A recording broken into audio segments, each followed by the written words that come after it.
Ok, prions, pardon, grâce à Dieu, et puis nous allons commencer. Éternel notre Dieu, nous te bénissons, nous te rendons grâce au Dieu pour cet autre jour où tu nous donnes de nous réunir autour de ta parole. Nous voulons te dire grandement merci pour le souffle de vie, pour la santé, surtout pour la santé que tu nous as préservée jusqu'à ce moment. Et nous croyons que si nous sommes en vie, c'est parce que encore, Seigneur Dieu, nous avons des choses à faire pour ta gloire. Donne-nous de remplir nos devoirs, de remplir nos missions pendant que, Seigneur Dieu, tu nous donnes encore ce souffle de vie. Ou bien pendant que tu permets encore, Seigneur Dieu, que nous soyons sur cette terre.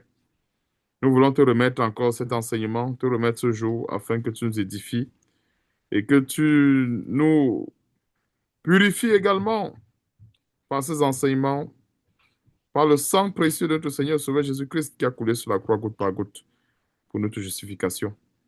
Merci encore, Seigneur Dieu, pour toutes choses et c'est au nom puissant et merveilleux de notre Seigneur Sauveur Jésus-Christ que nous avons ainsi prié. Amen. Ok, gloire à Dieu. Donc, on va tourner nos Bibles dans Luc chapitre 10. Luc chapitre 10. On va méditer aujourd'hui dans le livre de Luc. Et ici, c'est le Seigneur Jésus-Christ qui a envoyé ses disciples.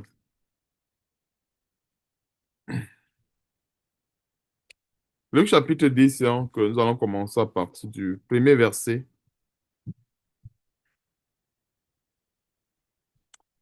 Luc chapitre 10, il est écrit. Après cela, le Seigneur désigna encore 70 autres disciples et il les envoya deux à deux devant lui dans toutes les villes et dans tous les lieux où lui-même devait aller. Un peu, et les disciples étaient envoyés deux à deux. C'est non seulement pour des questions de, comment dirais-je, deux à deux, parce que la parole de Dieu dit que ceci, là où deux ou trois sont réunis en mon nom, je suis parmi eux. Ah, c'est le Seigneur Jésus qu'est-ce qu'il le disait. Donc, quand il y a deux personnes quelque part, le Seigneur est parmi eux. Et même en matière de sécurité, quand on est deux, c'est une bonne chose. Ouais, un peu, même en matière de sécurité, en matière de secours. Et vous savez que les serviteurs de Dieu sont comme des agneaux au milieu des loups, comme on va voir par la suite. Et le Seigneur étant conscient de la situation, il les a envoyés deux à deux, parce qu'il savait où il les envoyait, de toutes les façons. Donc, des fois, quand on avait un compagnon, ça peut aider dans ce genre de mission. Ne dis pas que, bon, aller deux à deux, ça va, aller maintenant avec un frère prêcher, c'est comme si on ne comptait plus sur Dieu ou bien on comptait sur l'autre qui devait assurer notre protection. Non. Nous savons tous que dans la parole de Dieu, nous avons beaucoup de lignes de protection. Nous avons la plus grande ligne de protection, bien le plus grand niveau de protection, si je peux me permettre cette expression, le plus grand niveau de protection qui est au niveau de Dieu. Hein, c'est cette protection qui est sur nous tous. Alors, ce n'est pas parce que nous avons ce plus grand niveau de protection que nous ne devons plus être prudents. D'ailleurs, le Seigneur nous a recommandé la prudence. Malgré le fait qu'il nous protège, malgré le fait que il assure notre protection, mais nous devons aussi également être prudents. Et la prudence est de mise dans toutes les matières, y compris même en ce qui concerne l'évangile. Il faut être prudent également. Donc, la prudence n'est pas seulement parce qu'on ne compte plus sur Dieu, non. Mais c'est une prudence également qui est nécessaire parce que, quelque part, il ne faut pas tenter Dieu. C'est-à-dire, une personne qui peut prendre des mesures nécessaires pour épargner sa vie des loups ne va pas faire fi de cette mesure parce qu'il va dire, OK, je compte sur Dieu. Oui, ça se pourrait que sa vie soit en danger et qu'il en meure. Vous voyez un peu, et qu'il en meure, et même si son homme sera sauvé plus tard, mais il a manqué quand même de prudence. Je ne sais pas si vous comprenez un peu ce que je veux par là, dire par là, parce que des fois, la parole de Dieu, c'est tout cet ensemble-là, toutes ces mesures-là que nous devons prendre en compte pour pouvoir servir Dieu justement dans les limites, bien dans les bornes de sa parole. Alors, verset 2, il leur dit, la moisson est grande, mais il y a peu d'ouvriers. C'est un fait qui est réel. Priez donc le maître de la moisson d'envoyer des ouvriers dans sa maison. Verset 3, partez, voici, je vous envoie comme des agneaux au milieu des loups. Donc voilà le verset. justement, que je tente de citer encore une fois de plus, en étant deux à deux, chacun en ayant un compagnon, c'est chacun veille sur l'autre. Ouais, un peu, chacun veille sur l'autre, mais chacun ne veille pas sur l'autre parce que Dieu ne veille plus sur eux. Non, comme je vous disais encore une fois de plus, le plus grand niveau de protection étant là, ça ne veut pas dire que nous devons être imprudents. C'est comme, je prends peut-être l'exemple d'un travailleur chrétien qui dit, oh non, je crois que Dieu veille sur ma vie, Dieu me protège. Moi, je vais aller travailler, il va peut-être aller faire une tâche qui nécessite peut-être d'avoir les gants ou bien qui nécessite peut-être le cadenassage. Il dit, ah, moi, je vais aller comme ça, là, je ne vais pas cadenasser la machine parce que je crois que Dieu me protège. Hein, lui, le voilà qui rentre dans la machine, il n'a pas cadenassé, autre, son collègue arrive, son collègue vient lever le disjoncteur et le voilà qui est broyé dans la machine. Ça va, tu vois un peu. Et ce sont les règles de sécurité qu'on nous enseigne à l'école. Vous voyez un peu ces règles de sécurité, que qu'on soit chrétien, qu'on ne soit pas chrétien, il faut respecter cela. Parce que le jour où l'accident arrive, vous voyez, même si, tu, comme on dit, Dieu peut permettre des fois certaines choses pour dire que non, quelque part, tu as manqué de prudence. Je ne sais pas si vous comprenez un peu ce que par là dit. Second, quelqu'un qui traverse la route les yeux fermés. Il dit non, non, vraiment, Dieu me protège. Donc, il ferme les yeux, il traverse la route. Parce qu'il sait que Dieu le protège.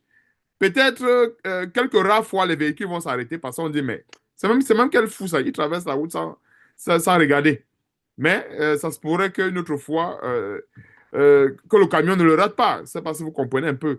C'est comme cela que nous voyons la protection des uns des autres, la prudence que nous devons avoir. Donc, ce n'est pas une prudence qui veut tout simplement dire que non, on ne compte plus sur Dieu. Non.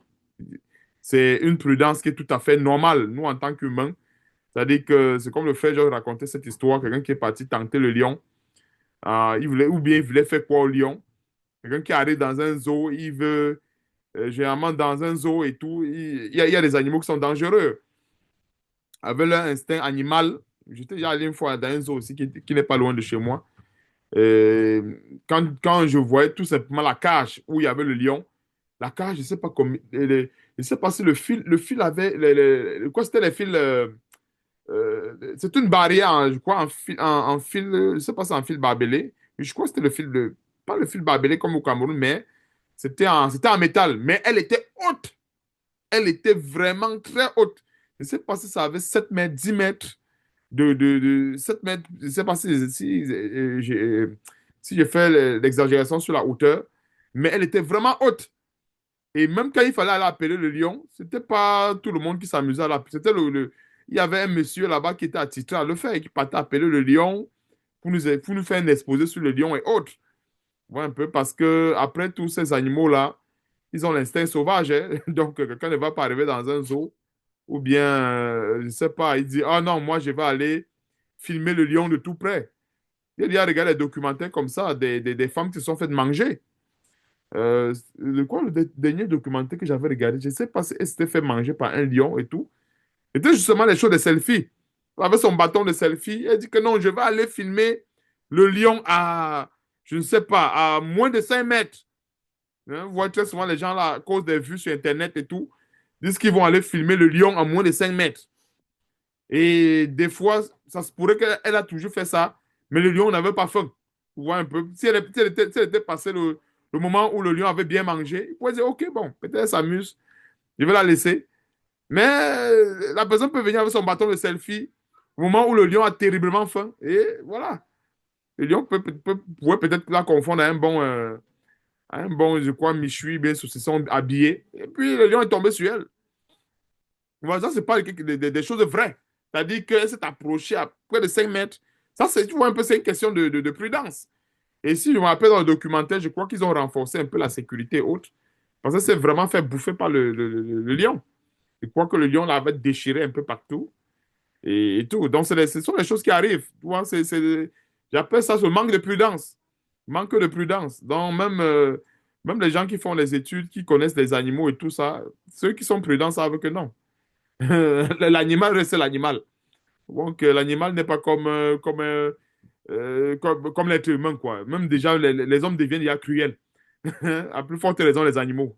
Donc, c'est une petite parenthèse pour nous faire comprendre ceci. La prudence, c'est quelque chose qui doit être de mise, même dans le corps de Christ, même parmi les chrétiens. Donc, verset 4, ne portez ni bourse, ni sac, ni souliers, et ne saluez personne en chemin. Dans quelque maison que vous entriez, dites d'abord que la paix soit sur cette maison. Et s'il se trouve là un enfant de paix, votre paix reposera sur lui. Sinon, elle reviendra à vous. Donc, quand le Seigneur voit ses disciples, le Seigneur, en réalité, si on vivait vraiment comme le Seigneur le disait, les véritables disciples, quand ils se déplaçaient, voilà ce qui se passait. Ils n'avaient pas besoin d'emporter quoi que ce soit bourse, que ce soit monnaie, souliers, quoi que ce soit. Et on va voir par la suite, c'est parce que Dieu avait vraiment prévu que dans une maison, dans n'importe quelle maison, ils devaient entrer, on devait les recevoir là-bas. Donc, leur bénédiction, ça devait être le fruit de leur travail. Et c'est pas ça, on se comprend un peu. Donc, Dieu a prévu cela ainsi. Et c'est ce que nous voyons dans ce verset, dans Luc chapitre 10. Et la maison qui reçoit le serviteur de Dieu ici, c'est n'importe quelle maison. Hein? Vous voyez un peu, c'est n'importe quelle maison. Regardons le détail. Dans quelques maisons que vous entriez. Donc, c'était n'importe quelle maison quand il prêchait l'évangile. Il pouvait toquer même la porte d'un sorcier. Si c'est le sorcier qui les reçoit. OK, gloire à Dieu. Vous voyez un peu. Donc, c'était n'importe quelle maison. Et c'est ça qui montre que l'évangile est disponible pour tous. C'est parce que vous voyez un peu. L'évangile est disponible pour tous. Parce qu'en réalité, quand le Seigneur a envoyé ses serviteurs, il les a envoyés partout, hein, pour démontrer à tous que l'évangile est disponible. Hein, à tous que l'évangile est disponible. Donc, verset 7, demeurez dans cette maison, là, mangeant et buvant. Le serviteur ne devait pas demeurer dans la maison seulement avec je ne sais pas, seulement en lisant la Bible du matin jusqu'au soir et en priant du matin jusqu'au soir. Hein? Non, on le sait, à manger, il mange. Je ne sais pas si vous comprenez un peu.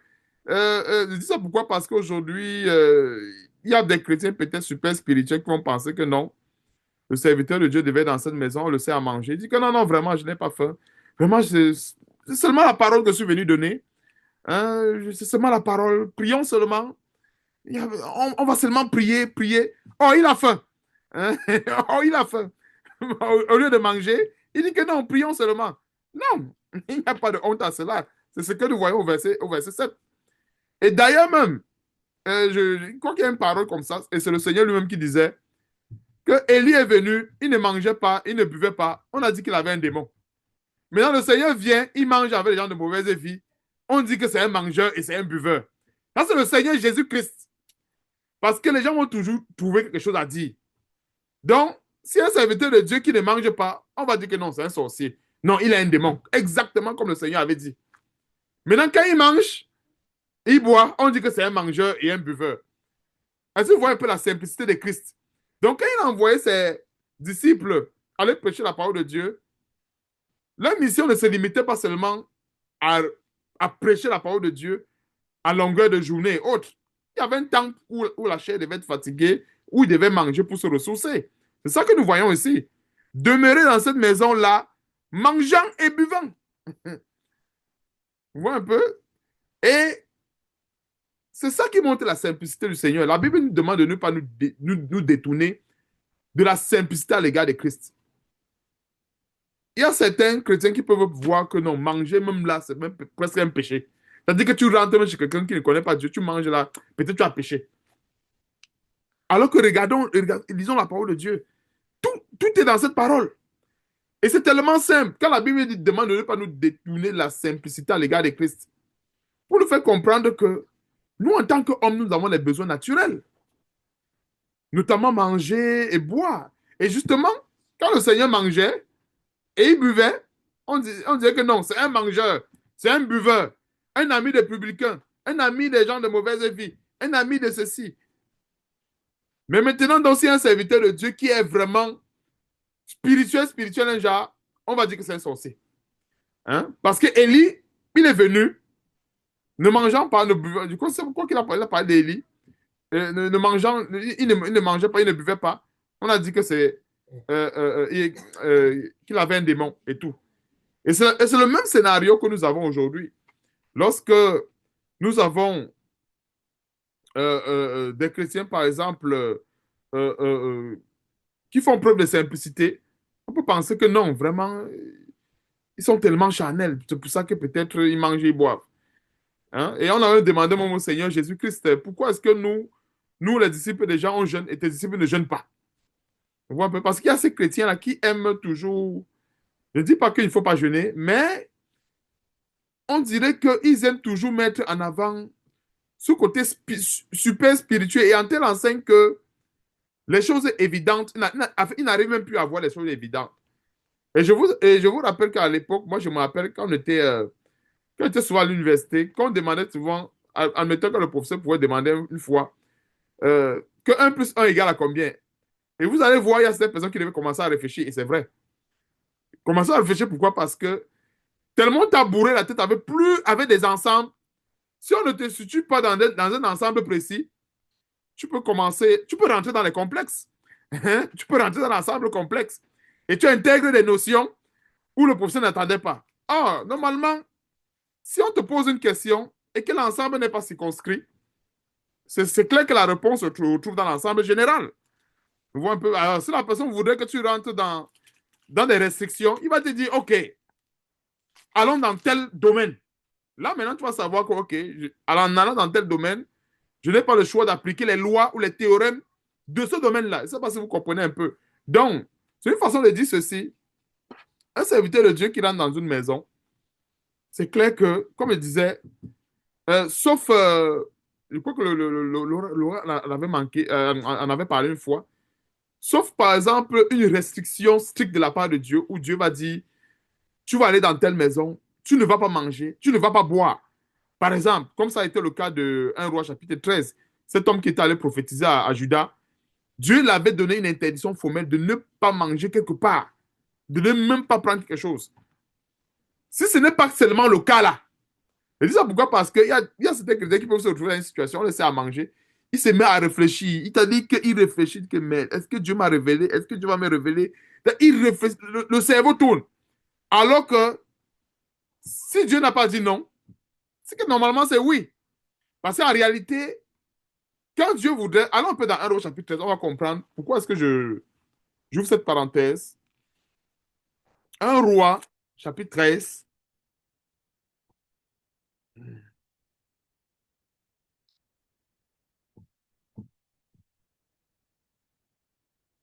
Et Dieu avait donné ces restrictions à cet homme.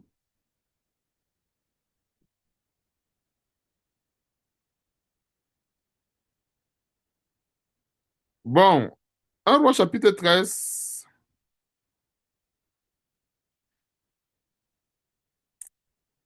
à partir du verset 7. Ça, c'est après qu'elle avait prophétisé sur l'autel à Bethel. Le roi dit à l'homme de Dieu, entre avec moi dans la maison, tu prendras quelque nourriture et je donnerai un présent. Tu vois? Alors, on va voir pourquoi. Ça, c'est un cas spécifique. Bon, verset 8. L'homme de Dieu dit au roi, quand tu me donnerais la moitié de ta maison, je n'entrerai pas avec toi. Je ne mangerai point de pain et je ne boirai point d'eau dans ce lieu-ci. Donc, il n'est pas écrit que je ne mangerai, par exemple, point de pain, que ça soit, si j'entre dans une maison de manière automatique, je ne dois rien manger. Si j'entre dans une maison de manière, en fait, de manière automatique programmée, je ne dois rien boire. Ce n'est pas ça. Il avait une interdiction précise par rapport à une mission précise. Je ne sais pas si ça se comprend un peu. Et c'est la même chose que Dieu peut aussi également pour nous donner une interdiction précise. Donc, ce n'est pas parce que il est écrit entrer dans telle maison, manger, buvez, ce qu'on va vous présenter, que ce Dieu maintenant dit à un chrétien, vraiment, là où tu parles, là, ne mange pas, ne bois pas, et qui va arriver là-bas dit que non. Il est écrit que non, je dois entrer manger et boire. Non, je ne sais pas si vous comprenez un peu. C'est très souvent important de comprendre la parole de Dieu dans son contexte. Donc, le contexte où il y a la restriction, il faut, il faut le mentionner.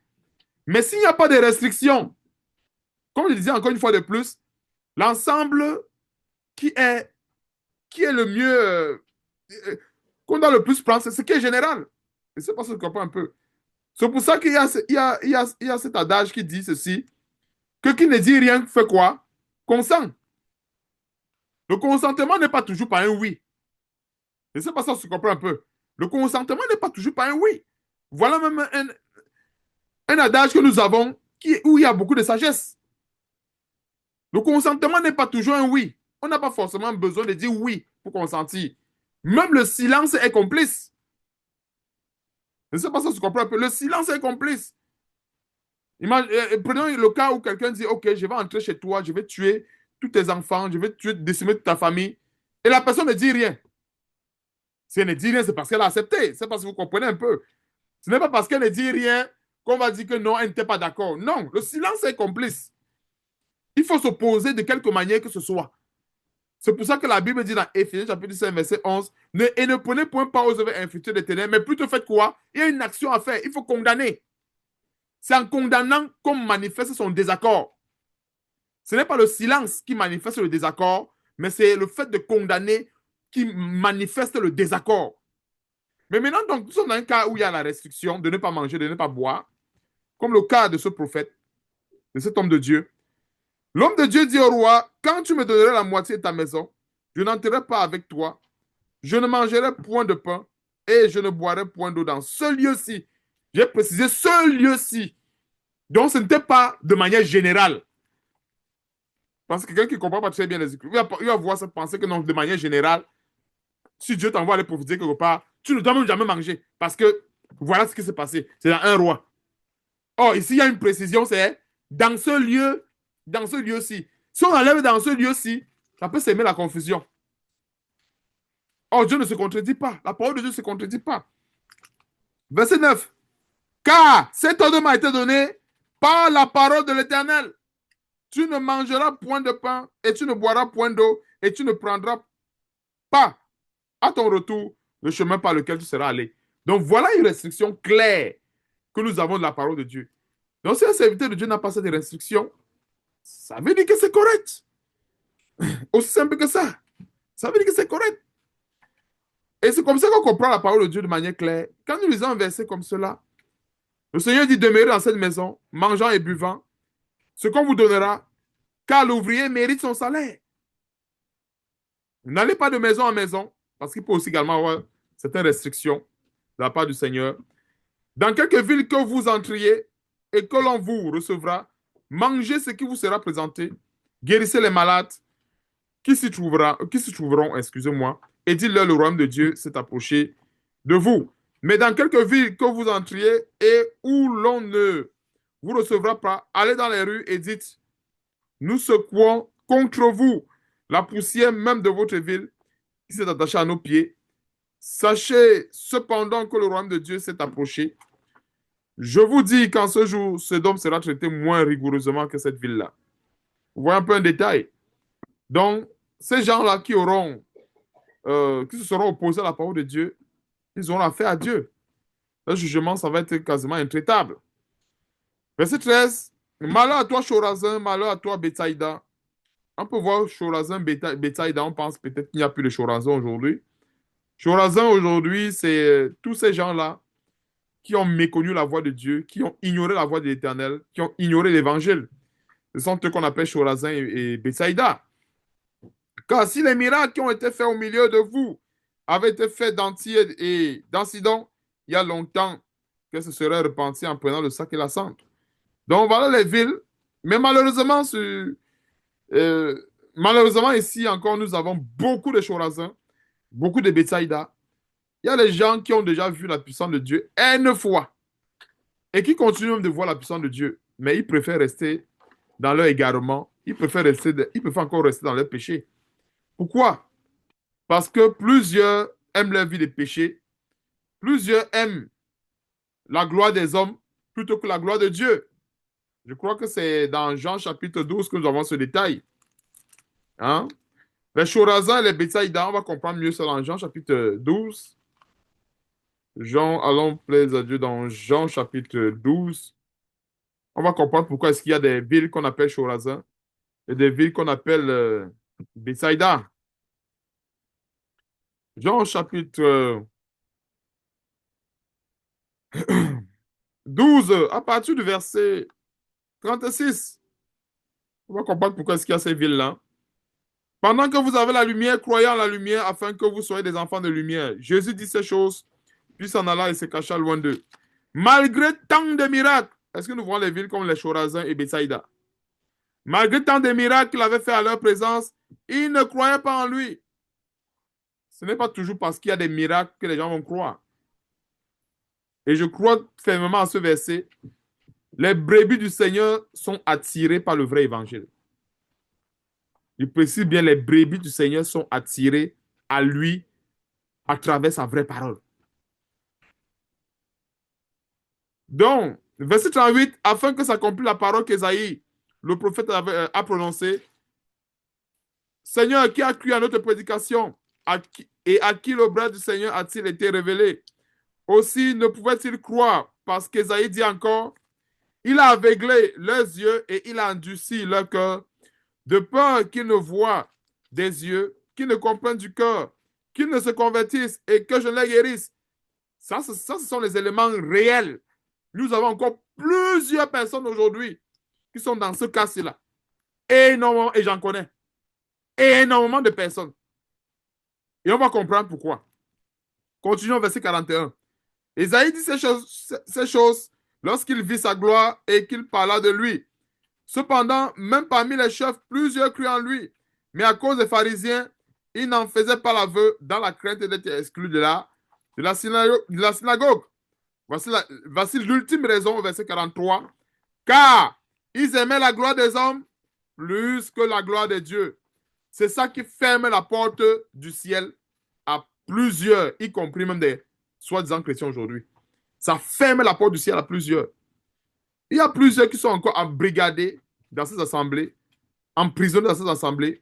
Pourquoi? Parce qu'ils n'arrivent pas à se séparer de la camaraderie que eux-mêmes se sont formés là-bas, dans ces assemblées, autant pour moi. Parce qu'ils ont déjà formé certaines camaraderies, bien certaines amitiés, dont ils ne voient plus leur vie sous une autre forme, sans cette amitié. Donc, même s'il y a certains qui connaissent la vérité, mais qui préfèrent rester encore dans ces bâtiments à cause de cette camaraderie, à cause de ces amitiés qui sont tissées dans ces bâtiments-là. Il y a plusieurs qui sont encore là-dedans et ils vont se reconnaître dans ces versets que je venais de lire. Donc, quand nous lisons ça, ne croyons pas que c'est quelque chose qui est passé. Je vous assure que actuellement, ce verset est tellement manifeste, mais il est exagérément manifeste. Exagérément manifeste. Il y a plusieurs aujourd'hui qu'on peut même les chrétiens, soi-disant, et nous parlons justement, quand nous voyons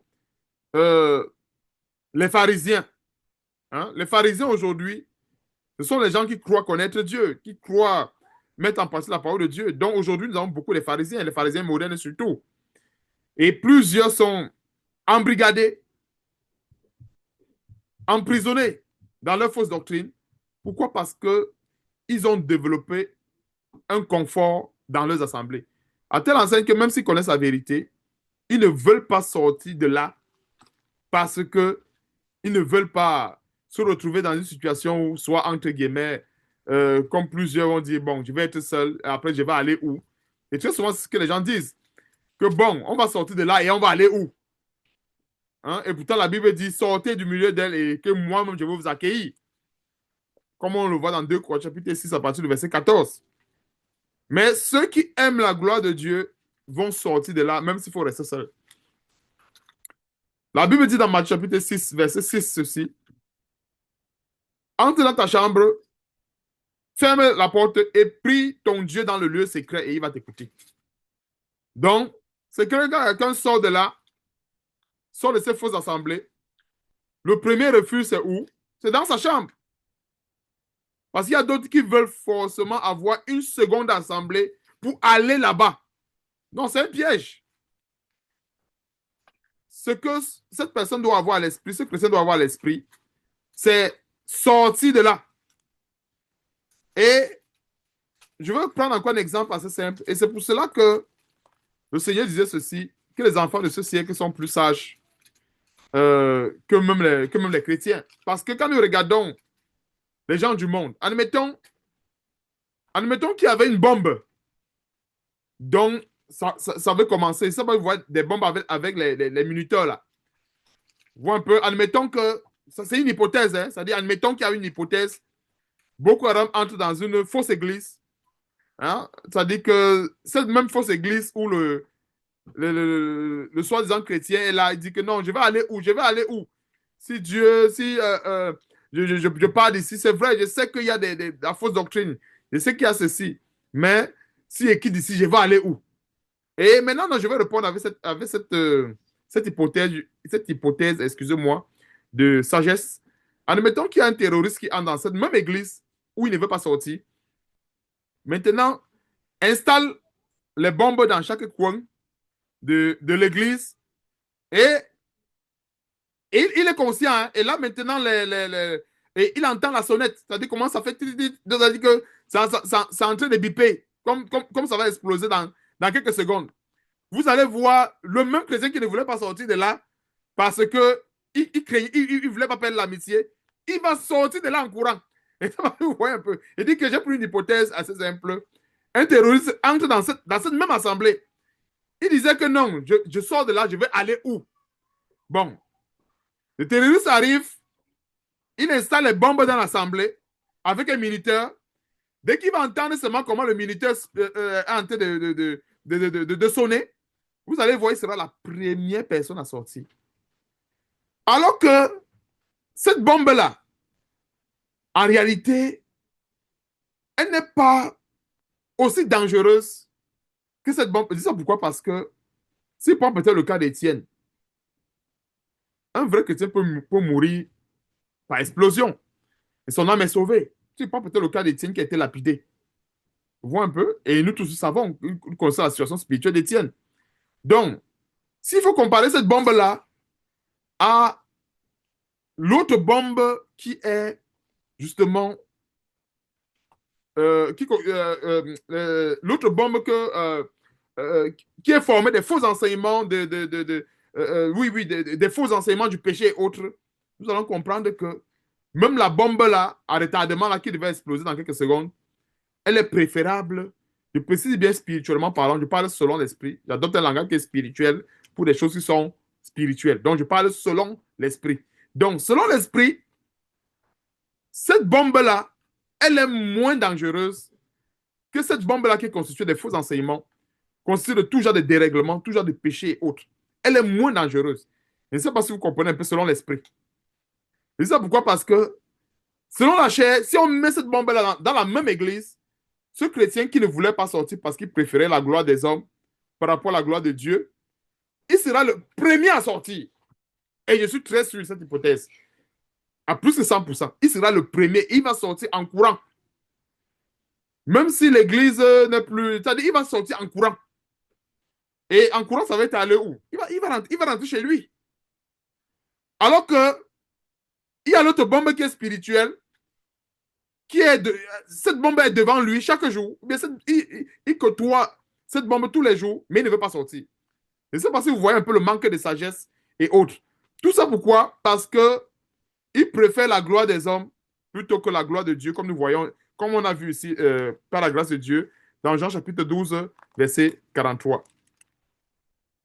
Donc, c'est un très bon exemple pour expliquer, pour montrer en quelque sorte, on parlait de Chorazin, et Bethsaïda.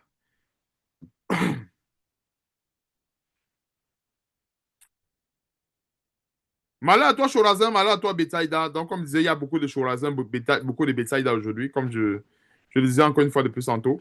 Car si les miracles qui ont été faits au milieu de vous avaient été faits dans Tyr et dans Sidon, il y a longtemps qu'elle se serait repentie en prenant le sac et la cendre. Il s'agit des vrais miracles ici, les miracles de la sanctification, le témoignage de la parole de Christ. C'est ça, en fait, c'est de ça qu'il est question. Verset 14. C'est pourquoi au jour du jugement, Tyr et Sidon seront traités moins rigoureusement que vous. Et toi, Capernaum, qui a été élevé jusqu'au ciel, tu seras abaissé jusqu'au séjour des morts. Tout ça, c'est toujours. Capernaum, ici, là, c'est l'image des faux pasteurs, l'image des fausses églises qui ont été encensées, qui ont été élevées jusqu'au ciel. Et Dieu dit ici que tu seras rabaissé jusqu'au séjour des morts. Verset 16, celui qui vous écoute m'écoute. Celui qui vous rejette me rejette. Et celui qui me rejette, rejette celui qui m'a envoyé. Aujourd'hui, il y a beaucoup de chrétiens qui n'intègrent pas le verset 16 dans leur foi. Beaucoup pensent que quand le serviteur de Dieu parle, il parle de lui-même. Non, moi, je préfère la parole de Christ. Non, moi, je préfère Paul n'est pas mort pour moi. Non, tel parle selon la chair. Non, tel fait ceci. Quand Dieu a envoyé ses disciples, c'est le même principe qui demeure aujourd'hui. Quand Dieu a envoyé ses disciples prêcher la parole de Dieu, tout ce qu'ils enseignaient comme parole, ce n'était plus leur parole, c'était la parole de Dieu parce qu'ils étaient envoyés pour faire la mission de qui? La mission de Dieu. Et c'est parce que vous comprenez un peu. Quand un serviteur de Dieu prêche la parole, annonce la parole, annonce l'évangile du Seigneur, l'évangile qu'il annonce, ce n'est pas son évangile à lui, ce n'est pas sa parole à lui, c'est l'évangile du Seigneur Jésus-Christ. Donc, toute parole qui sort de sa bouche, ce n'est plus sa parole, mais c'est la parole de Dieu. Et c'est pour ça que nous voyons au verset 16, celui qui vous écoute, m'écoute. Donc, celui qui n'écoute pas un serviteur de Dieu, ce serait même une abomination de dire il va écouter Dieu. Ça n'a pas de sens.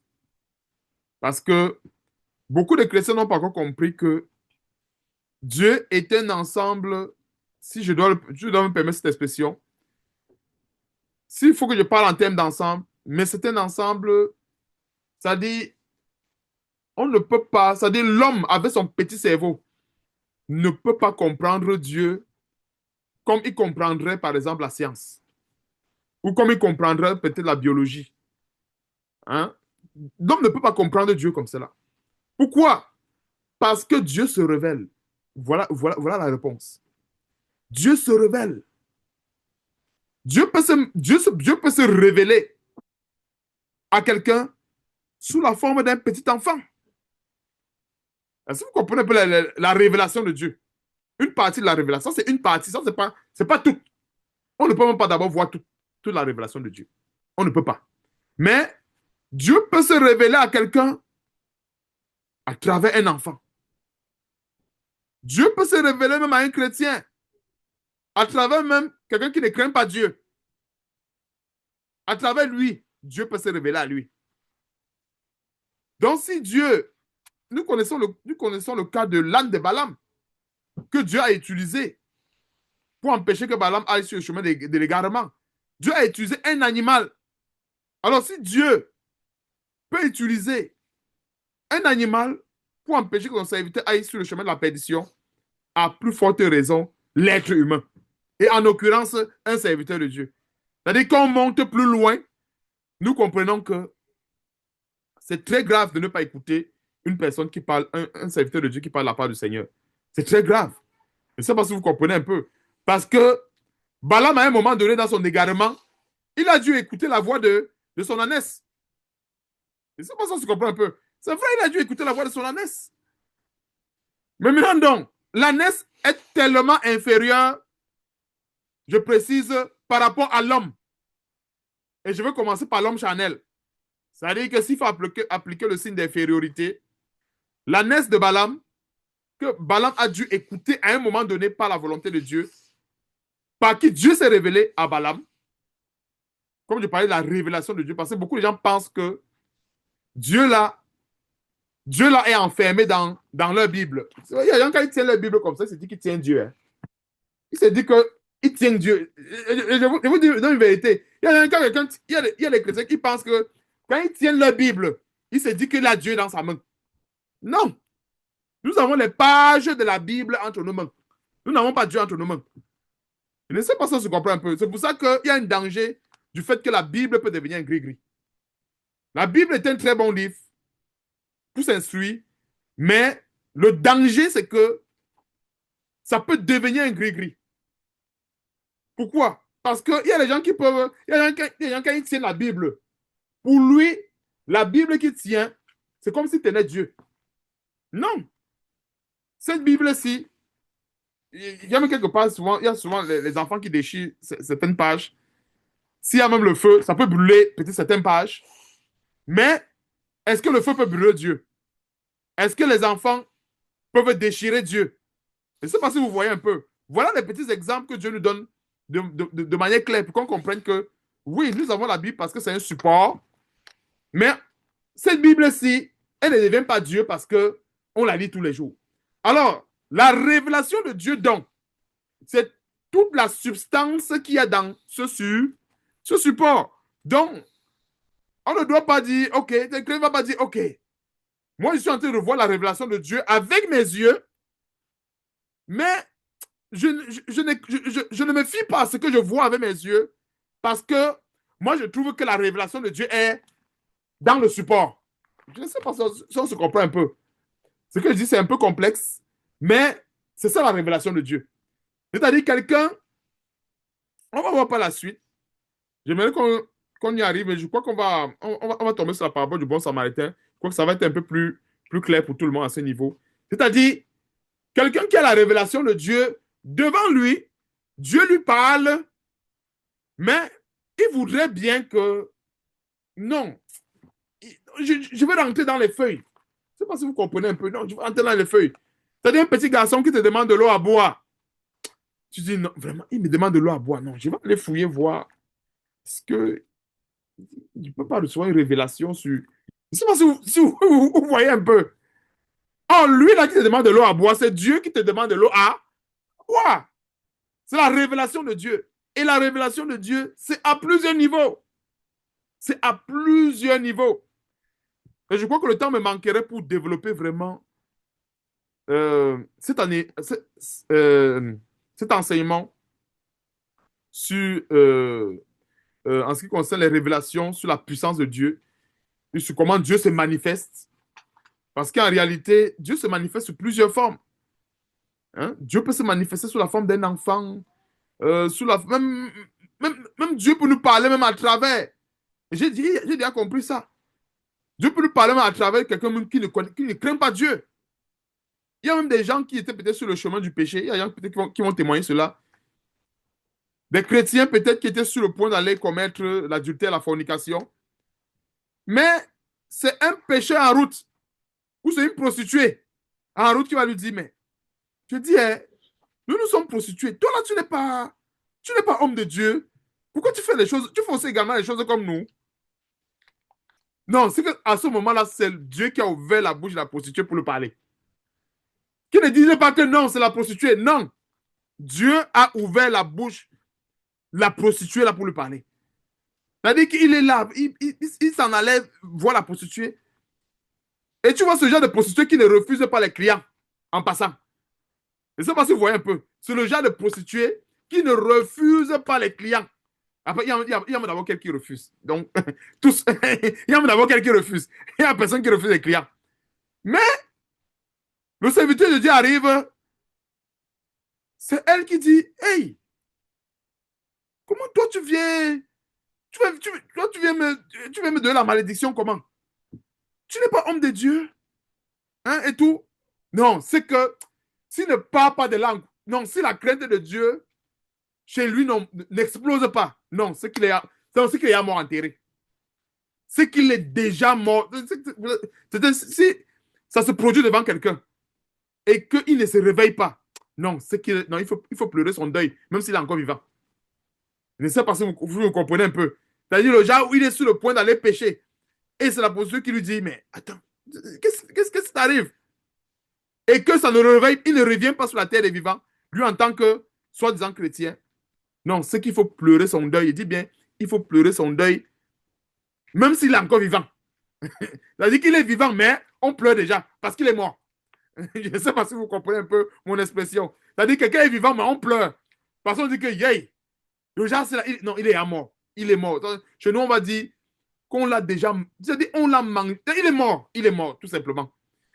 Je ne sais pas si vous comprenez un peu. Donc, c'est très important. Ça, je vais fermer un peu la parenthèse là-dessus. Mais il y a énormément. Dieu, en fait, se révèle sur plusieurs manières. De plusieurs manières. Et avec plusieurs personnes. Même avec la nature. Dieu peut se révéler à nous-mêmes à travers la nature.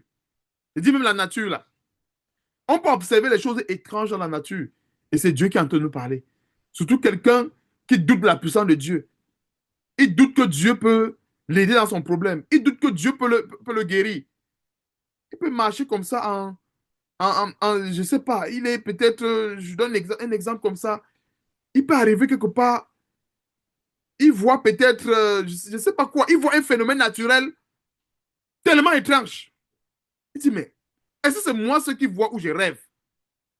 Oh, Dieu l'a fait voir ce phénomène-là pour dire que rien n'est impossible à lui. Et c'est pas ça que je comprends un peu. Donc, il y a tellement de détails, tellement de détails. C'est vraiment très long. Si tu dois développer un peu cet enseignement par rapport aux révélations, comment est-ce que Dieu peut se révéler à nous de manière concrète, c'est-à-dire dans le concret, avec des exemples concrets. Donc, verset 17, les 70 revinrent avec joie, disant, Seigneur, les démons même nous sont soumis en ton nom. Jésus leur dit, je voyais Satan tomber du ciel comme un éclair. Voici, je vous ai donné le pouvoir de marcher sur les serpents et les scorpions et sur toute la puissance de l'ennemi. On va souligner sur toute la puissance de l'ennemi.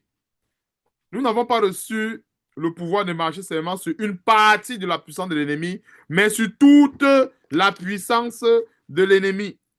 Toute la puissance de l'ennemi. Et rien ne pourra vous nuire. Il faut le croire. Ça ne veut pas dire qu'on n'aura pas des ennuis. C'est pas ce que ça veut dire. Des fois, nous avons besoin de rappeler aux ennuis que toi, là, tu n'as pas de place dans ma vie. Dieu m'a donné l'autorité sur toi. Donc, tu n'as pas de place. Tu viens seulement me déranger. Verset 21. En ce moment même, Jésus tressaillit de joie par le Saint-Esprit. Parce que nous voyons un peu la joie spirituelle. Hein? Il n'a pas tressailli de joie parce que, je ne sais pas quoi, il a vu les billets des banques ou bien... Non, il tressaillit, j'aime bien cette précision. Il tressaillit de joie par le Saint-Esprit. Et c'est ça la joie. Quand la Bible dit soyez toujours joyeux, voilà l'exemple de la joie que nous devons avoir. Ce n'est pas la joie de l'ivresse, ce n'est pas la joie du péché. Et vous allez voir les gens, surtout les soi-disant chrétiens, quand ils sont dans les dérèglements, dans leurs fêtes, quand on leur dit que non, Dieu n'est pas là-dedans, ils disent que mais il est écrit que soyez toujours joyeux. Il y a beaucoup qui n'ont pas compris qu'il y a la joie par le Saint-Esprit. Il y a la joie par le Saint-Esprit. Ce n'est pas la joie de l'ivresse, ce n'est pas la joie du péché. C'est la joie par le Saint-Esprit. Donc, et il dit, je te loue, Père, Seigneur du ciel, de la terre, de ce que tu as caché ces choses aux sages et aux intelligents, et de ce que tu les as révélées aux enfants. Oui, Père, je te loue de ce que tu l'as voulu ainsi. Verset 22, toutes choses m'ont été données par mon Père, et personne ne connaît qui est le Fils, si ce n'est le Père, ni qui est le Père, si ce n'est le Fils, et à celui, et à, et c'est lui, excusez-moi, et c'est lui, voilà, et c'est lui à qui le Fils veut le révéler. On va reprendre ce verset. C'est justement le verset qui parle des révélations de Dieu. Toutes choses m'ont été données par mon Père, et personne ne connaît qui est le Fils, si ce n'est le Père, ni qui est le Père, si ce n'est le Fils, et celui à qui le Fils veut le révéler. Et quand nous voyons le Fils aussi, c'est tout l'ensemble de la parole de Dieu qui forme aussi également le Fils. Verset 23, et se tournant vers les disciples, il leur dit, en particulier, heureux les yeux qui voient ce que vous voyez, car je vous dis que beaucoup de prophètes et de rois ont désiré voir ce que vous voyez et ne l'ont pas vu, entendre ce que vous entendez et ne l'ont pas entendu. Verset 25. Un docteur de la loi se leva et dit à Jésus, pour l'éprouver, Maître, que dois-je faire pour hériter la vie éternelle? Jésus lui dit, qu'est-il écrit dans la loi? Qui lui tue? Il répondit, tu aimeras le Seigneur ton Dieu de tout ton cœur, de toute ton âme, et de toute ta force et de toute ta pensée. Et ton prochain comme toi-même. Verset 28. Tu as bien répondu, lui dit Jésus, fais cela et tu vivras. Mais lui, voulant se justifier, dit à Jésus, et qui est mon prochain? Donc c'est ici qu'on va rentrer dans une profonde révélation également de Jésus-Christ. Une profonde révélation de la parole de Dieu.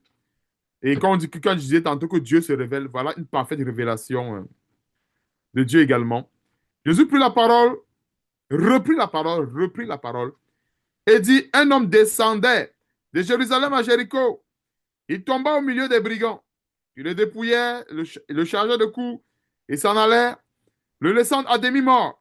Un sacrificateur, voici les super spirituels, Un sacrificateur qui, par hasard, descendait par le même chemin, ayant vu cet homme, passa outre. C'est normal. Ah, non, je suis un sacrificateur. Ah, il me perd le temps. Lui, là même, c'est même qui? Il est vraiment, bon, j'ai des sacrifices à faire. Je dois aller, je dois aller faire ceci. J'ai la parole de Dieu. Comme je vous disais là. Hein, le sacrificateur, c'est qui? C'est celui-là qui rencontre, entre guillemets, je peux dire entre guillemets. Donc, il rencontre Dieu en route. OK? Vous comprenez un peu l'exemple? Il rencontre Dieu en route, mais il court pour aller le chercher dans le bâtiment. Ou bien il court pour aller le chercher dans sa Bible. J'ai simplifié la chose pour qu'on comprenne un peu de manière plus simple. C'est-à-dire qu'il a rencontré Dieu en route. Quand il a rencontré Dieu en route, je ne sais pas si vous comprenez un peu. J'ai dit, eh bien, entre guillemets. C'est-à-dire que Dieu s'est révélé à lui sous la forme de cette personne-là qui avait besoin de cette aide-là. Donc, il a rencontré Dieu en route, entre guillemets. Et il traverse Dieu. Il dit que non, moi, je vais aller au temple. Là-bas, j'ai la Torah, j'ai ceci. Comme le chrétien aujourd'hui va dire, euh, il va traverser cette personne en disant, non, j'ai une nuit de prière chargée. Je dois aller à l'église. J'ai ma dîme, j'ai mes offrandes à donner.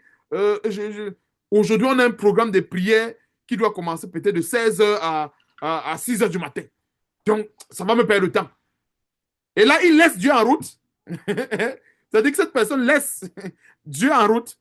Ou bien cette personne-là, en qui Dieu se révèle, ou en qui, ou bien par cette personne, Dieu veut bénir celui-là qui a en qui le courir pour son programme de prière, il le laisse pour aller croiser le vide. Et ce n'est pas pour rien que je crois, c'est dans Actes chapitre 7, dans le livre des apôtres. Allons dans Actes chapitre 7. Allons dans Actes chapitre 7. Ce n'est pas pour rien qu'il ait écrit cette parole. Je ne connais plus exactement le verset, mais je connais le chapitre, j'ai le chapitre en tête. Actes chapitre 7, à partir du verset 46, c'est pour qu'on comprenne encore très bien le contexte. Quand je parlais d'un sacrificateur qui laisse, hein, qui laisse cette révélation entre guillemets de Dieu en route et puis court pour aller dans son temple. David trouva grâce devant Dieu et demanda d'élever une demeure pour le Dieu de Jacob. Ce fut Salomon qui lui bâtit une maison. Mais le Très-Haut n'habite pas dans ce qui est fait de main d'homme, comme le dit le prophète. C'est assez clair. Donc le sacrificateur qui a laissé la parole de Dieu en chemin, certainement il partait, entre guillemets, au temple, où il partait, je ne sais pas où. Il partait faire quoi? Je ne sais pas si tu comprends un peu. C'est-à-dire qu'il a laissé, sa communion avec Dieu était en route. Non, non, il veut briser ma communion avec Dieu. Non, non, Dieu ne m'a même pas révélé que je veux m'arrêter en route. Hein. Je crois que Dieu ne m'a pas révélé. Non, non. Il faut que Dieu... Non, Dieu ne m'a pas révélé. Je vais aller. Non. On a vu comme le cas de roi. Si Dieu ne fait pas une interdiction formelle, ça veut dire qu'il faut s'arrêter. Si Dieu a peut-être dit à la personne que tu vas aller à tel endroit, tu ne t'arrêteras point. Tu vas seulement partir et tu arrives, machin, ne t'arrête pas. Là, c'est autre chose. Je ne sais pas si tu comprends un peu. S'il y a une directive au départ, que Dieu a dit à son serviteur, va donner la parole à tel endroit et tu ne t'arrêtes pas en route, ne salue personne, va et donne la parole et c'est tout, et reviens. Là, c'est autre chose. Mais si Dieu n'a rien dit, il n'y a pas de restriction. Ça veut dire que, comme je disais encore, de manière naturelle, il faut aider. C'est ça que nous voyons ici. Maintenant, le sacrificateur. J'étais à quel niveau? Verset 31. Un sacrificateur passait par hasard, descendait par le même chemin, ayant vu cet homme passer outre. Un lévite, c'est toujours la même chose. Toujours la même chose. Nous sommes dans les super spirituels. C'est toujours la même chose. Un lévite qui arriva aussi dans ce lieu, l'ayant vu, passa outre. C'est normal. Donc, quand nous regardons, il a été dépouillé, un simple homme. Bon, il ne fait même pas l'église avec nous. Est-ce qu'il est où? Bon, est-ce que c'est même un frère? Est-ce que c'est... Il passe outre. Mais un Samaritain qui voyageait, étant venu là, fut ému de compassion lorsqu'il le vit. Il s'approcha et banda ses plaies en y versant l'huile et le vin. Et cet exemple vraiment me touche. Et ça nous fait vraiment honte, nous, à nous les chrétiens. C'est-à-dire, le Samaritain ici, c'est qui? C'est le païen. Le Samaritain ici, c'est qui? C'est celui-là qui ne connaît pas en réalité, en fait, qui n'a pas eu cette révélation profonde des Écritures. C'est-à-dire, parce que la Bible dit quoi? Dans Jean chapitre 6, si je me trompe au verset 33, la parole de Dieu est esprit et vie. Deux choses. Donc, nous avons, quand nous recevons, tout ce que nous sommes en train de recevoir là présentement comme révélation, ça c'est l'esprit. Nous sommes en train de recevoir la partie qui est esprit. Maintenant, la partie qui est vie, ça va être dans un cas pratique. Je ne sais pas si je comprends, mais ça va être un cas pratique. Nous sommes en train de recevoir la partie esprit. Nous en avons besoin. Cette partie esprit. Donc, nous sommes en train de recevoir ça présentement, la partie de la parole de Dieu qui est esprit. Mais la vie, là, c'est devant un cas pratique. C'est devant l'épreuve. Qu'on va voir, est-ce que la parole est seulement esprit ou bien c'est aussi également vie. Parce que quand c'est esprit, ça reste seulement dans ce que je vais appeler le côté imaginaire. Permettez-moi l'expression, j'ai beaucoup fait les compètes à l'école. Donc, quand il parle du côté imaginaire, ça veut dire, bon, ça reste dans l'abstrait. Ou un peu, ça reste dans l'abstrait. Mais la vie, ce n'est pas seulement l'abstrait. C'est comme un chrétien qui trouve une femme en route qui a faim. Il dit, madame, je veux prier pour vous, vous allez être rassasié. Hein? Ou bien, un chrétien qui trouve un enfant en route qui a faim. Il dit, viens, je vais t'imposer les mains, je vais te transmettre l'onction et tu vas être rassasié. Et c'est la même chose que les Kassanou font. Hein? Les Kassanou, qu'est-ce qu'ils font? Dans cet anniversaire abominable, l'anniversaire, je crois, de Mamadou Karambiri, il y a eu un grand gâteau qui a été fait. Mais comme il n'y avait pas assez de part pour tout le monde, là, le soi-disant passé, Ivan Cassano dit que, bon, il n'y a pas assez de part. Il dit bien, hein, il n'y a pas assez de part pour tout le monde, mais par la foi, nous allons manger et vous allez manger aussi. Et je ne sais pas si vous comprenez un peu.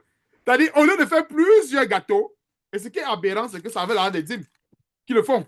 Ils auraient dû faire, s'ils voulaient faire l'anniversaire, il fallait qu'ils fassent un anniversaire en grande pompe une fois, que tout le monde mange le gâteau. Je ne sais pas si vous comprenez un peu. Mais ils ont fait un gâteau restreint pour eux, les super pasteurs.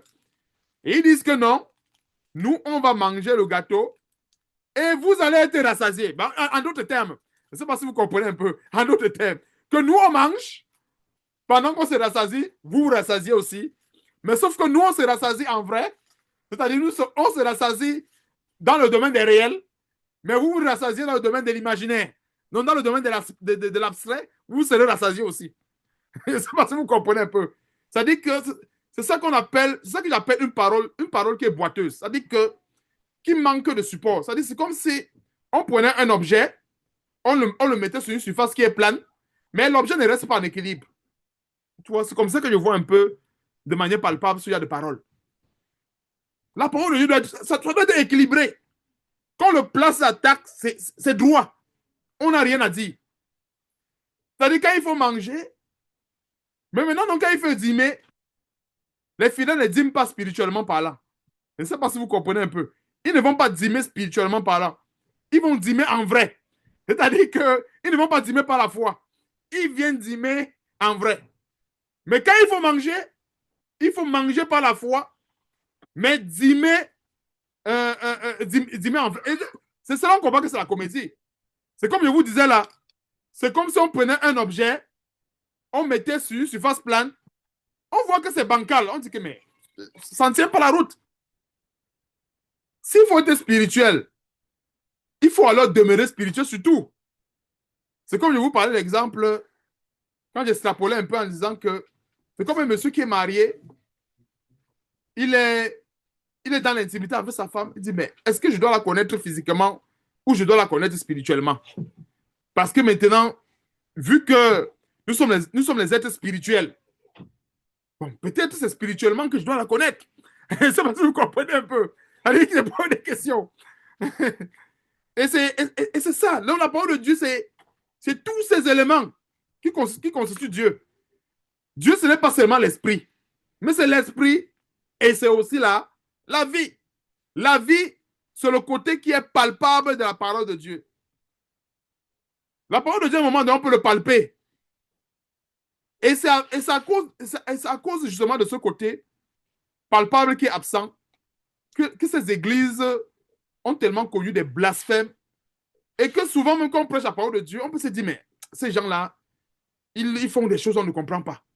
En réalité, ceux qui sont frottés à la parole de Dieu, ils comprennent ce que c'est que la parole de Dieu, même les valeurs de cette parole.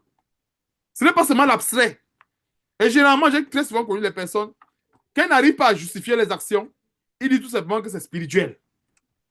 C'est spirituel. Quand tu vas voir le réma, tu vas comprendre.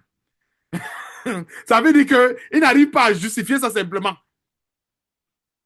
Alors que on n'a pas besoin d'un certain réma pour comprendre que la parole de Dieu est esprit et vie. Le côté spirituel, c'est justement oui. Le côté abstrait, c'est normal de la parole de Dieu. Mais il y a le côté vie.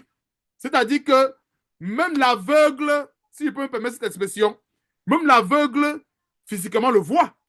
Hein?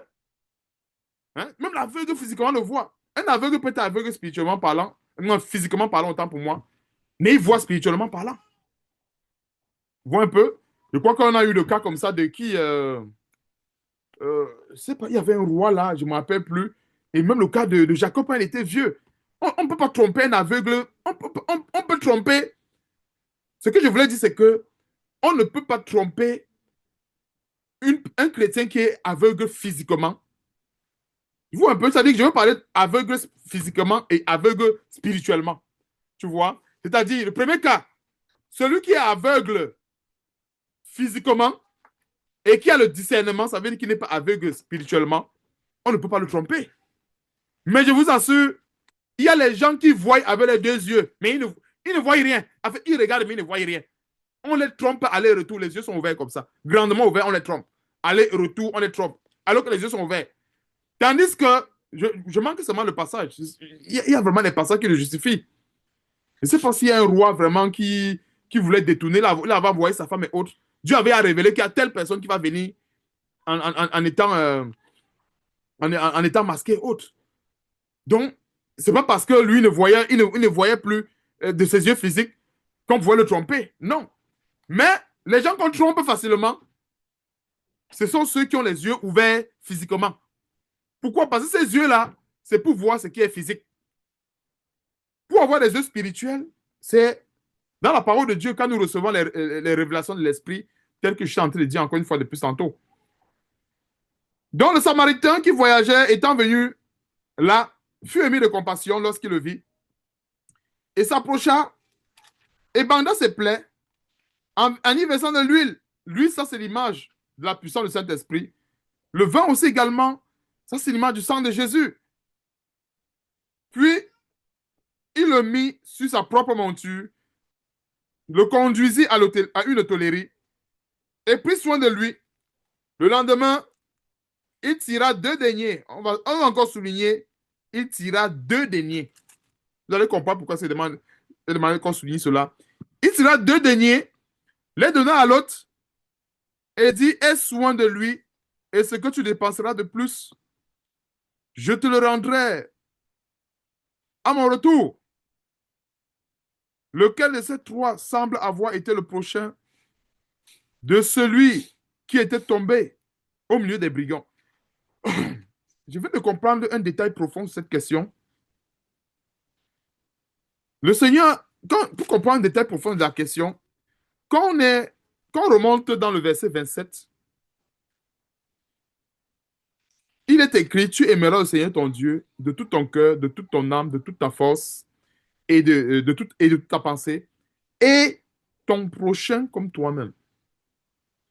Ici, le Seigneur a donné un ensemble précis qui est la parole de Dieu. Ici, il y a eu plusieurs prochains. Mais le vrai prochain que la parole de Dieu s'y parlait était le Samaritain. C'est parce qu'on est ensemble. Parce que le prochain, selon Dieu, n'est pas forcément celui qui est en face de nous ou bien celui qu'on côtoie ou bien celui qu'on a côtoyé. Parce que le verset 27, c'est lui qui décrit qui est le vrai prochain. C'est quoi? C'est et tu aimeras ton prochain comme toi-même. Alors que si on regarde le prochain de manière vulgaire, on pourra dire, mais il y a eu plusieurs prochains. Il y a eu le Lévite qui a été son prochain, même s'il n'a pas aidé. Il y a aussi également le sacrificateur qui a été son prochain, qui ne l'a pas aidé.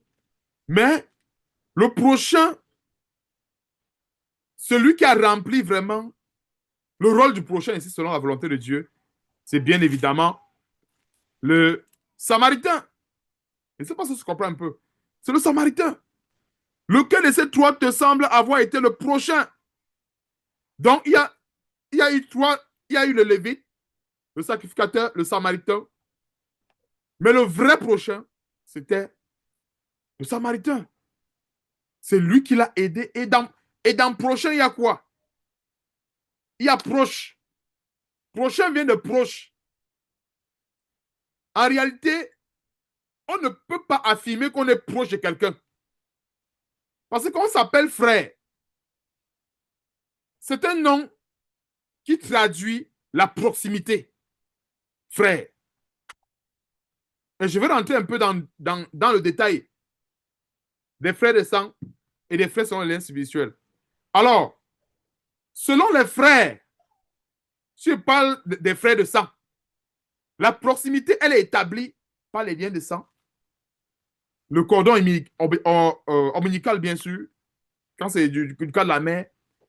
Donc, quand je dis peut-être mes petits frères que j'ai, mes grands frères et autres, selon la chair, parce qu'on a eu le même lien, le même ventre.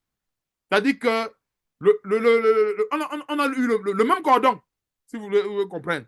C'est-à-dire qu'il y a eu cette proximité à travers la maman, et j'ai donné les détails assez simples, le cordon et autres. Mais maintenant donc, frère, sur le plan spirituel, il y a aussi également la proximité. La proximité à cause des cris, à cause de Jésus-Christ, à cause de ce même breuvage que nous consommons, qui est la parole de Dieu. Ça fait de nous des frères et sœurs. Donc cette parole-là, elle est là pour nous rapprocher. Donc, on ne peut pas dire que, en réalité, je prends l'exemple, c'est parce que le terme frère est devenu tellement banal aujourd'hui. C'est devenu tellement banal. Mais en réalité, frère, quand on appelle quelqu'un frère, c'est parce qu'il y a quelque chose de profond. Je ne sais pas si on se comprend un peu. En réalité, frère, si je prends peut-être, et justement, quand on rentre peut-être dans le domaine, si on regarde peut-être dans le domaine des personnes qui sont dans des loges et autres, qui sont dans les sectes, embrigadés dans les sectes, c'est clair que un frère franc-maçon ne peut pas passer comme ça, il voit son autre frère franc-maçon dans la boue, il le laisse. Non, attends, c'est impossible, ça ne se fait pas. De cette façon, je comprends un peu. Ça dit qu'un frère franc-maçon, c'est que j'ai mon frère, il a aussi la même confrérie que moi, il a besoin d'aide. Mais attends, son cas est même porté à l'Assemblée, à la prochaine réunion de la franc-maçonnerie. Je ne sais pas si vous comprenez un peu. Ça dit que son cas est traité même presque en réunion. Pourquoi? Parce qu'ils ont cette proximité-là avec Satan. C'est la même chose. Quand nous avons la proximité avec Dieu, c'est pour ça qu'on parle de prochain. Prochain, ça vient de proche. Vous voyez un peu? Prochain, ça vient de proche. Donc, le vrai prochain ici, c'est celui-là qui manifeste en réalité la vie. Est-ce que vous comprenez un peu? C'est celui-là qui manifeste la vie. Et je vais vous donner encore un détail. Dans la vie, il y a l'esprit. Mais dans l'esprit, il n'y a pas forcément la vie. Et je vais reprendre ce détail. Et je vais aller dans les exemples concrets. On va mieux comprendre ce que le paradis. Dans la vie, il y a l'esprit. Mais dans l'esprit, il n'y a pas forcément la vie. Juste dans le cas de la parole de Dieu. Quand la Bible dit que la parole de Dieu est esprit et vie, c'est que les deux, normalement, sont ensemble. C'est comme un bloc qui a été dissocié. Donc, c'est clair que celui qui manifeste la vie, il a forcément l'esprit. Je veux pas le cas des faux pasteurs. Et c'est là où on va comprendre l'esprit. Dans l'esprit, il n'y a pas la vie et dans la vie, il y a l'esprit. Alors, dans le cas des faux pasteurs, justement, ça c'est le premier exemple. Un faux pasteur va dire, je prenais encore le cas tout à l'heure, il y a une situation où vraiment le faux pasteur, sa grosse voiture, qui était payée bien sûr par les fidèles, il est en route en train d'aller à l'église ou de rentrer de l'église. Il voit, son fidèle qui est en train de marcher à pied. Il envoie seulement la main comme ça pour le saluer. Ou bien, il passe, il le laisse. OK. Alors que il venait de partager la parole de Dieu, il venait de les bombarder avec les révélations. Des fois même en disant que tu seras grand. On ne va plus te reconnaître dans ton quartier. Les gens qui t'insultaient là ne vont plus t'insulter. Mais il est la première personne à ne même pas pouvoir approuver même la simple prophétie qu'il a donnée. C'est-à-dire, la prophétie, celui à qui prophétisait celui à qui il a donné cette prophétie, c'est-à-dire une personne délabrée, peut-être avec les sans confiance, trouée, il est en train de marcher en route, il a la grosse voiture, même pas pitié, il ne le porte pas pour le raccourcir le chemin, il le traverse. Voilà l'esprit où il n'y a pas la vie. La parole de Dieu qui est vide. En d'autres termes, Jacques avait dit ceci, la foi sans les œuvres. Parce qu'on parle de la foi, il y a des choses telles que le dépouillement. On va dire, bon, OK, on ne fait plus Noël. Ça, c'est une très bonne chose. Le dérèglement, là, et tout ça, il n'y a plus ces choses. Mais, ce sont devant les situations où on ferme les yeux, ça veut dire quelque part que il y a un problème avec la vie. Je ne sais pas si on se comprend un peu. Avec la vie. Et c'est Abraham qui nous a très bien enseigné cela. Avec ces 3 hommes qui avaient à l'entrée de sa maison. Abraham pouvait bien les accueillir dans la maison, commencer à les parler de la circoncision, commencer je ne sais pas trop, euh, euh, commencer avec la parole de Dieu du matin jusqu'au soir. Mais quand Abraham les a accueillis à la maison, il a mis la pression à son épouse pour faire des gâteaux. Il a mis la pression. Il n'a pas mis une petite pression. Il a mis la pression, la vraie pression. Et c'est justement dans cet acte-là qu'on voit même qu'il y a eu la manifestation de l'esprit, c'est-à-dire la prophétie. Quand je vous disais que dans la vie, il y a l'esprit, c'est ça, voilà les noms d'Abraham. C'est-à-dire qu'il a manifesté c'est que la vie, il a manifesté le concret, et ces gens-là, en ayant reçu la vie, ils ont dit que non, on ne va pas partir sans laisser l'esprit de prophétie ici. Et justement, ils ont prophétisé quelque chose s'est accompli dans la vie d'Abraham, notamment Isaac. Mais ça n'a pas d'abord commencé par l'esprit qui est la prophétie avant de finir par la vie. Je ne sais pas si vous comprenez un peu. Et c'est très bien ce genre d'enseignement. Pourquoi? Parce que qu'un enseignement de c'est tout selon le contexte. Et c'est selon le message que Dieu voudrait qu'on comprenne aujourd'hui. C'est que les hommes se présentent devant lui. Il pouvait bien sûr naviguer dans toute, je ne sais pas quoi, commencer à raconter comment est-ce que Dieu l'a appelé depuis Charan et tout ça, et commencer à raconter. Mais non, sa causerie, c'était avec les casseroles. Sa causerie, c'était avec la farine. Il causait avec la farine, causait avec la levure, il causait avec... Attends, voilà les choses avec lesquelles il causait.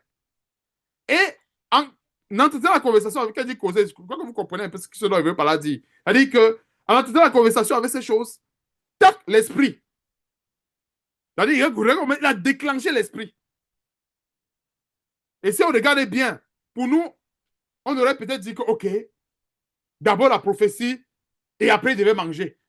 Vous voyez, c'est pas si vous comprenez un peu. C'est-à-dire, on devait dire, bon, sur le plan, s'il fallait être vraiment. Et c'est ça qu'on comprend que quand la Bible dit que les voix de Dieu ne sont pas nos voix. C'est exactement ça. Mais ça ne veut pas toujours dire que on met la parole de Dieu en dernière position. Je ne sais pas si vous comprenez un peu ce que je veux. C'est-à-dire, je veux vraiment qu'on comprenne vraiment ce détail. Je dis ça pourquoi? Parce que là, il faut manifester la vie. Ce n'est pas la Bible qu'il faut sortir. Une personne est en route, elle s'est écroulée, elle a besoin de notre aide. Même le temps d'aller même lire un verset biblique, la personne va mourir. Oui, parce qu'il y a un, c'est-à-dire qu'il y a un empressement pour apporter la vie. Et c'est maintenant, plus tard, qu'on voit maintenant la manifestation de l'esprit. Maintenant, donc, pour ne pas agir de la sorte, il faut qu'on ait un cas qui est similaire à celui de 1 Roi chapitre 13. Je ne sais pas si tu comprends un peu. Il faut vraiment qu'on ait un cas similaire. Là, si on a un cas similaire, on ne va pas dire que non. Non, non, je vais faire comme le Samaritain. Non, là c'est la désobéissance. Je ne sais pas si tu comprends un peu. C'est pour ça que c'est très bien de prendre la parole de Dieu au cas par cas. Pourquoi? Parce que si je sais que je n'ai pas de restrictions, alors je m'en vais. Si j'ai une restriction, je ne pars pas. C'est tellement clair. Je ne vais pas me blâmer si je n'ai pas eu de restrictions. Je n'ai pas eu de restrictions à pouvoir aider quelqu'un. Alors j'aide. C'est correct. Ce n'est pas à moi-même de me poser des restrictions ou de chercher à ce que Dieu mette une restriction dans ce que je vais faire. Et justement, en cherchant forcément les restrictions, vous savez qui est le père des restrictions? Allons dans Colossiens. Parce que quand on cherche forcément les restrictions, on va trouver celui-là. Et Satan est meilleur là-dedans. Lui, c'est seulement les extrêmes. Ne touchez pas, non, ne faites même pas ceci. Non, ne vivez même plus, ne mangez même plus, ne travaillez même plus. Non, c'est lui qui est champion dans les extrêmes. C'est bien le dépouillement. Et c'est pour ça que la parole de Dieu, vraiment, elle est vraiment millimétrée. Elle est vraiment millimétrée pour notre instruction. Quand c'est dans Colossiens, chapitre 2,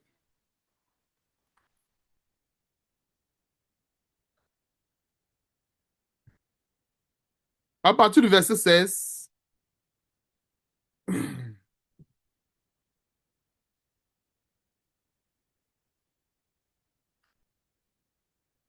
Colossiens chapitre 2, à partir du verset 16, c'est ici qu'on termine par la grâce de Dieu.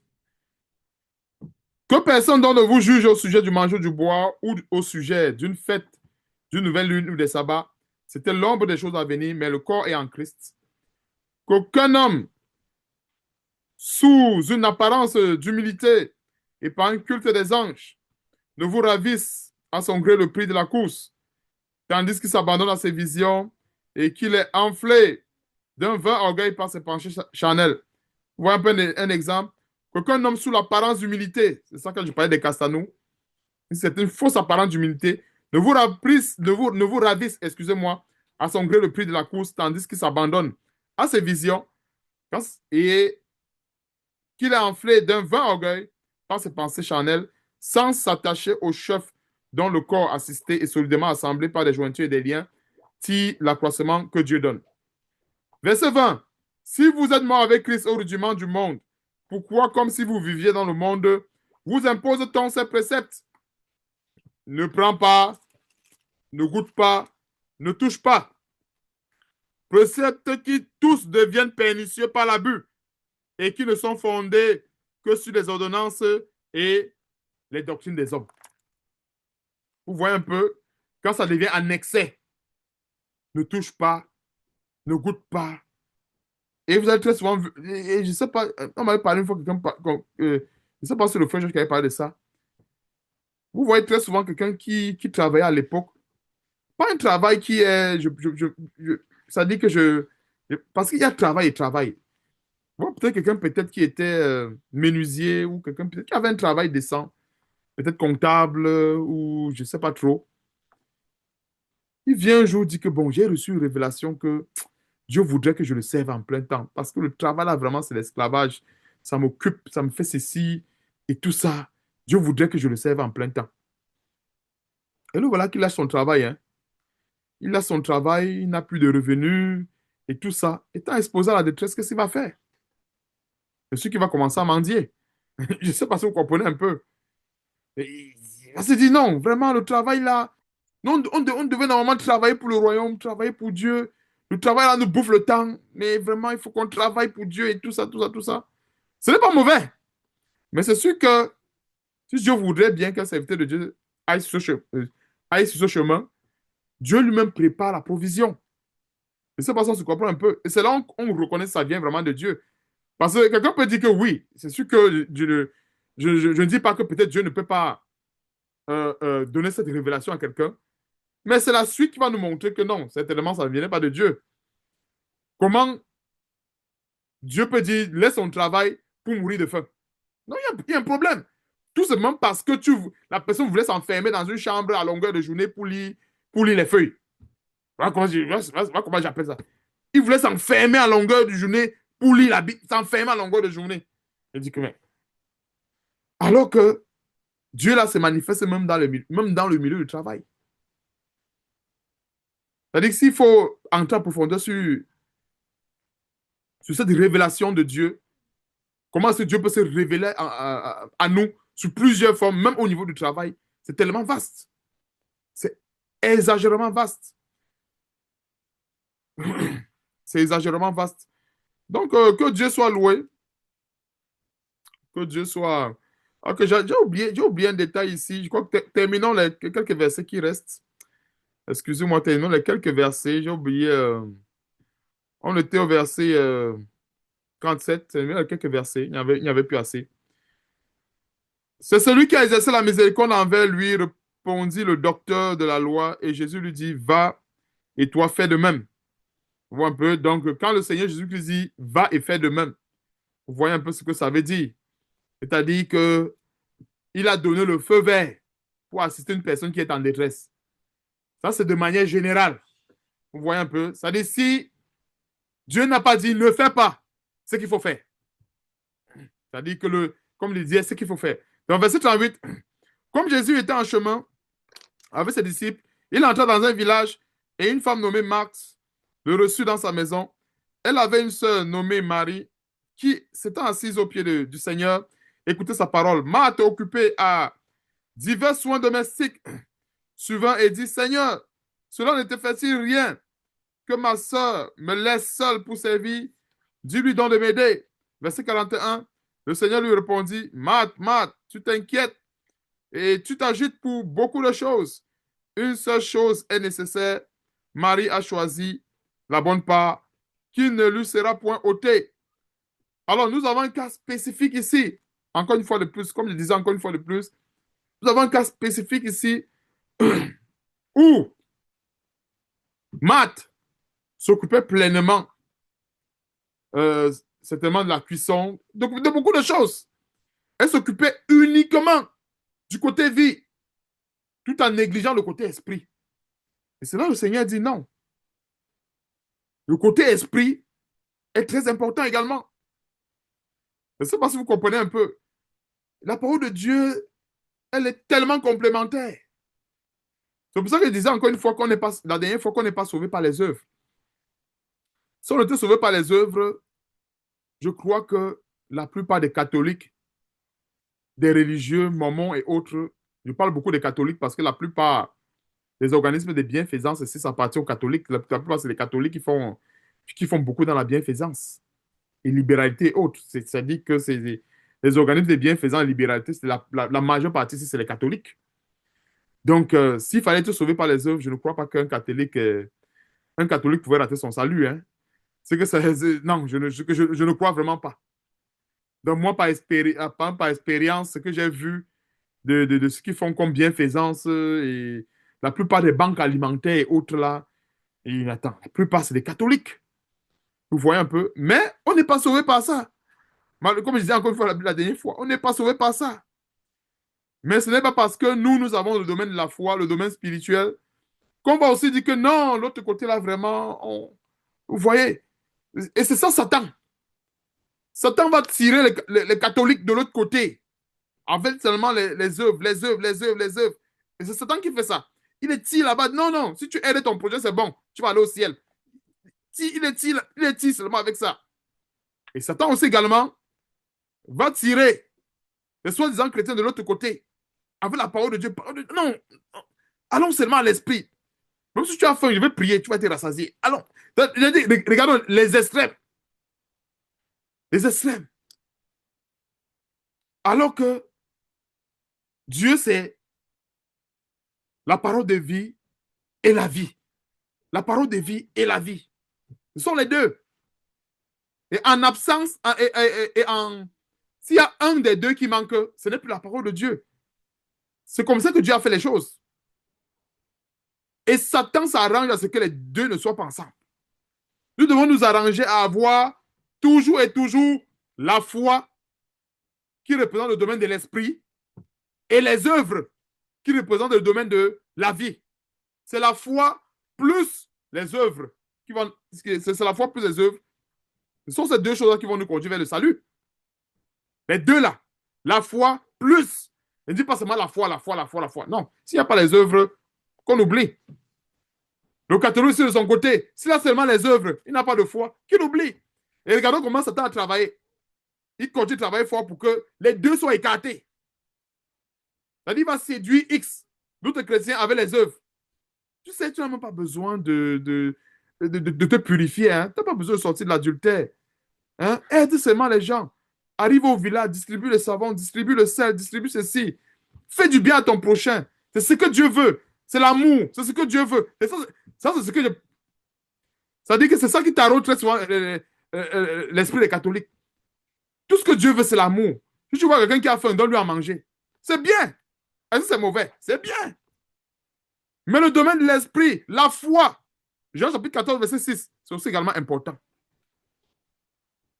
Un autre va dire, non, vraiment, les œuvres là, c'est charnel. Non, manger là, non, c'est la chair.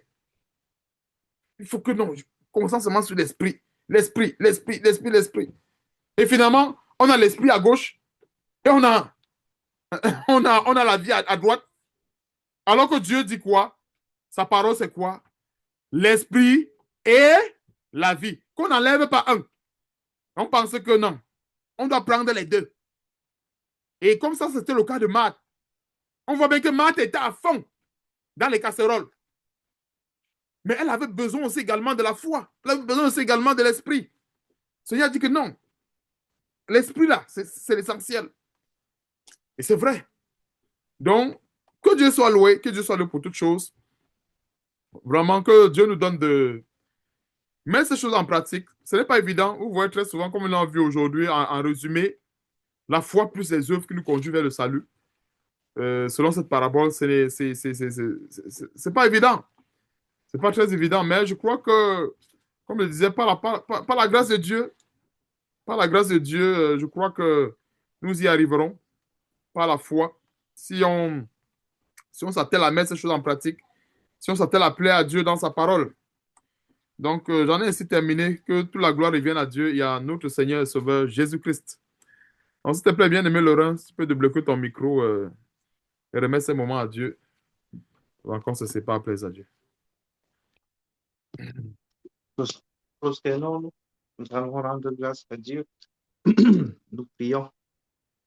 Père, nous te disons merci, Dieu Tout-Puissant, pour ce jour que tu nous as accordé la grâce de voir de ce que tu as veillé sur nous, Père, tout au long de cette journée. Nous te bénissons, Éternel, notre Dieu, pour le pain de vie que tu nous as accordé la grâce de partager en cette nuit. Ô Dieu de gloire, tu nous rappelles encore de nous dépouiller, Éternel, notre Dieu, de nous sanctifier, de nous purifier, Éternel, notre Dieu, car tu es pur, Seigneur, tu es saint, et nous devons aussi être saints. Mais tu nous rappelles aussi, Père, de ne pas seulement nous dépouiller des œuvres mortes, mais aussi tu nous appelles à revêtir Christ, à nous revêtir, Seigneur, et pratiquer les œuvres de notre Seigneur Sauveur Jésus-Christ. Car tu attends de nous, Père, beaucoup de fruits,